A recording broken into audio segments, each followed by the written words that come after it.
These are the notes for section 6.3. In this section, you start to talk about the rigid transformations, rotation, translate or translation, and reflect or reflection in a more formal way. So when you're talking about these three rigid transformations, you almost want sort of some sentence frames. So we say with rotation, we rotate some number of degrees, and then you have to specify, did you go clockwise,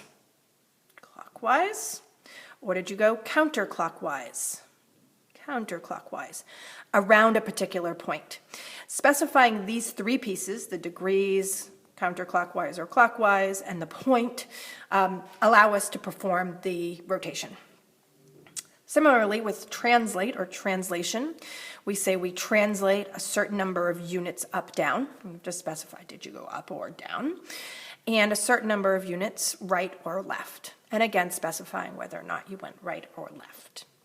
You can also say translate and then write it as x plus or minus some number and y plus or minus some number, where this number with the x tells you how much right, left to go, and this number with the y tells you how much up, down to go. Lastly, when we reflect, the only piece of information for reflection we have to give is over what line. So now we're going to look at a couple examples. In our first example, we can see here that C kind of, it didn't flip, it's not down here, so it didn't reflect. It didn't slide anywhere because then the B is in the wrong sort of orientation. So we rotated around some point. And so we need to be very specific about how much we rotated and about what point. So we look at this example and we say that triangle ABC rotated, and in this case it rotated 180 degrees.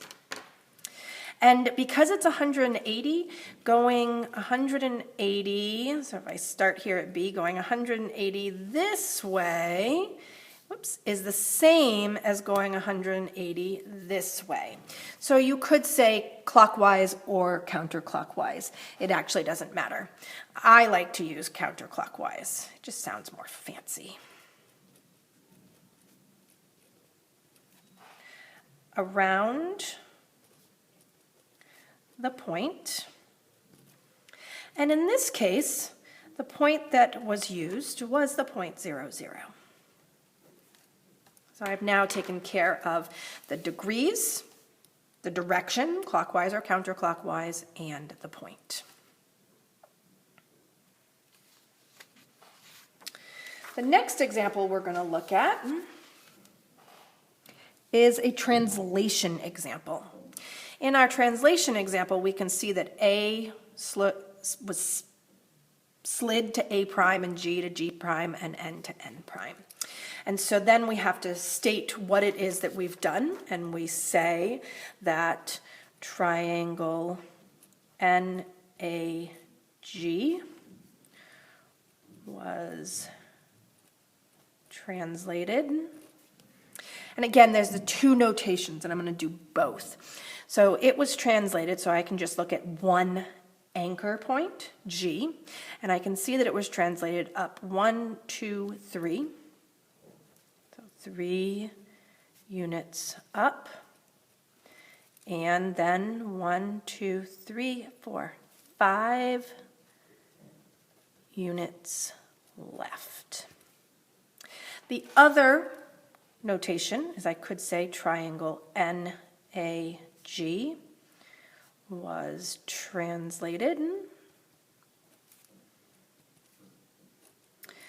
X, so X is my left, right, so X left would be -5, comma. My up movement is my Y, so it's up, so it's +3. Our last example, let's underline up here the parts of this that we had to specify given our concrete example. Our last example is a reflection. And in this case, it's reflected, and it's not a triangle in this case. In this case, it's a quadrilateral, meaning 4 sides. It's reflected over this line. So I have to define that. I have to say that. So then we would say that BOUT was reflected over, and you can actually say several different ways. You can say that it was reflected over the y-axis,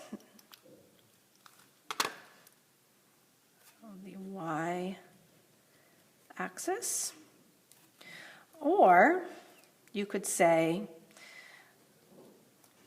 the line x equals 0.